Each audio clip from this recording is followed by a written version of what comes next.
136 times the Holy Prophet Moses is mentioned in this book. And you people are thinking that we are the Antichrist, we are the anti-Jews. This book is not anti-Jews nor anti-Christian. You are misjudging, doing injustice to this book.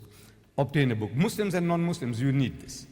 You need this. To the Christians I say, even if you want to fight the Muslims, you need this book.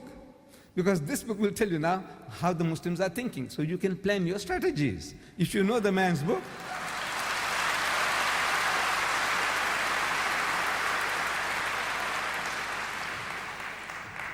So the Muslim needs it. And to the Muslim I'm suggesting that get this volume as quick as possible. It's the best investment you can make in your life. The best investment I made was to buy this book in 1935. In 1935, it cost me £5. I'm sorry, I beg your pardon. It cost me £2 10 shillings. £2 10 shillings. That was 50% of my wages. Half my month's salary, I was getting £5 a month, and I paid £2 10 for it.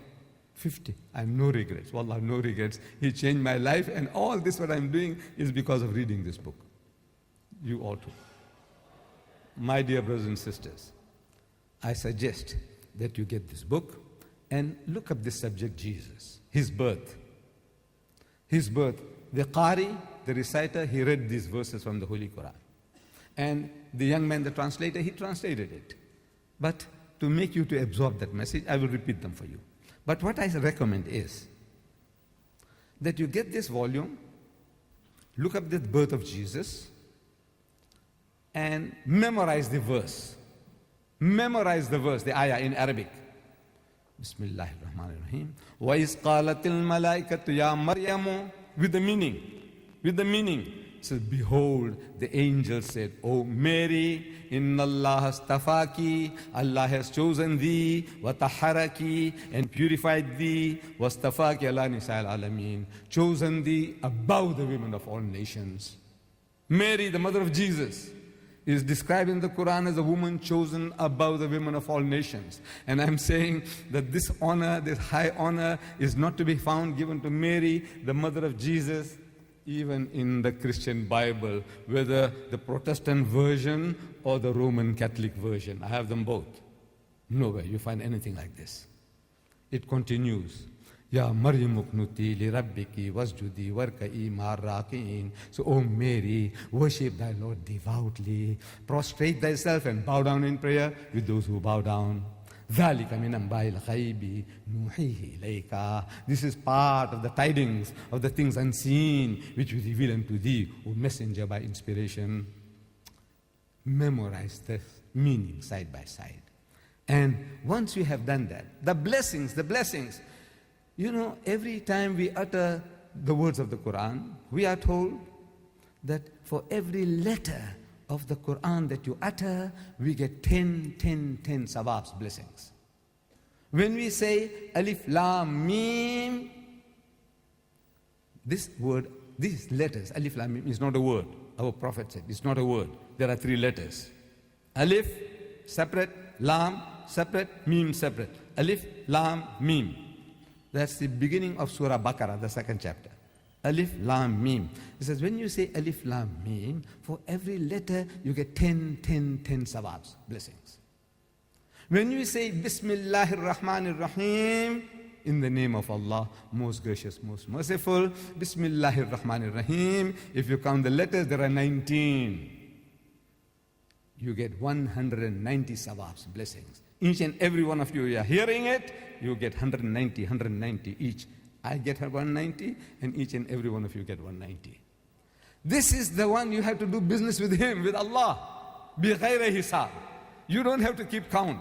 You just keep on, let him keep the account. On the day of judgment, inshallah, Allah will give it to you. So, my brothers and sisters, you repeat these words. I haven't counted the letters. وَإِذْ قَالَتِ الْمَلَائِكَةُ يَا مَرْيَمُ. I didn't count them. I said, let him keep the account. Allah, let him keep the account. You just do your job. So blessings. Then when you repeat, when you're translating it, and when you're pronouncing these words and memorizing it, your English improves.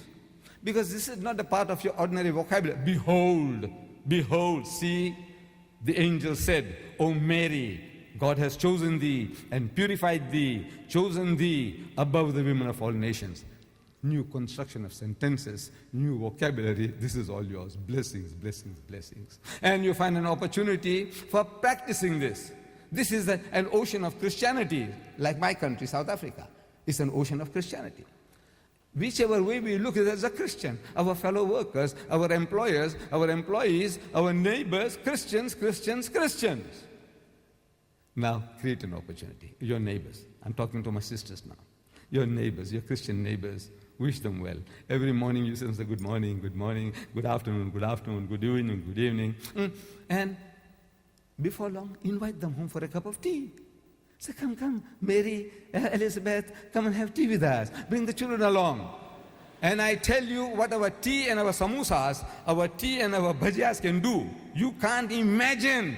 The Malays in South Africa, they give tea and kusistas. I don't know whether you know those things. You might have some specialities of your own. You know, you Muslim ladies from Indonesia and from Malaysia and from Bangladesh and where not. You also have, and Lebanon, you know, your sweetmeats. You know, look, we have our specialities, each and every one. And each and every one of our specialities is unique. Feed them.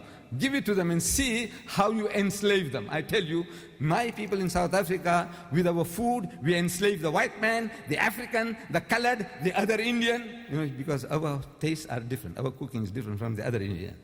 Man, everybody, he hogs it, you know. Our food, is irresistible, wallah, I tell you. You enslave the people with food. There is no better way to get in the heart of a man than through his stomach. I'm telling you, there is no better way.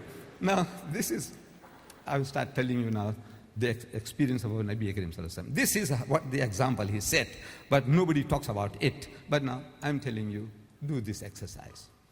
Call this your neighbors, and after a while having tea, he says, sister, have you seen the Qur'an? She says, no. Would you like to have a look at it? She must say, have you got an English translation? He said, yes. No. Nobody says he doesn't want to see. It's the nature of man. We are all inquisitive by nature. We want to know. Let us see. You bring the Quran, open it, chapter 3, verse 42. And if you can read Arabic, read it to them. Read this Arabic to them. You don't know what this Arabic is doing to them. This is Allah's kalam. It shakes up people, friends and foe alike. It shakes them up. And Allah tells us in the Quran, He says that when these our verses are recited to them, the sincere person says tears well up in their eyes. Really, I've seen it. The Roman Catholics especially. You recite the Quran. Bismillahir Rahmanir Rahim. Wa iz qalatil malaikatu ya Maryamu. And translate. Ya Maryamu. And on. Translate it for them. Let them hear. And this will not convert them. A lifetime of rust, what has gathered, and prejudice, you can't remove this with a cup of tea and the kusistas. But, man, share it with them. Tell them that this is what the Quran says about your Jesus, that he is one of the mightiest messengers of God. We believe in his miraculous birth. In these verses that I read, it speaks about his miraculous birth. And I had an experience in 1977. In 1977, I was planning to go to Indonesia. I haven't reached there yet. This is my Indonesian brothers. If they're here, they can know. From 1977, I'm trying to get into Indonesia, a Muslim country. But I have failed so far. 77. But as soon as I make up my mind to go to a foreign country, I want to master a bit of that nation's language. That's a hobby. It's an obsession with me. Like that, I can give you some 20 different languages. You think I'm bluffing you? What do you want to hear? Spanish, French, Sudanese. Sudanese, the language of the Dinka, John Garang. They're at war. The language of the Dinka, Swahili, English, Afrikaans, Zulu. What do you want to hear? Hebrew. What do you want to hear? Indonesian. I wanted an Indonesian Bible to master a few words of the Indonesian. So I went to the Bible house in Durban. Every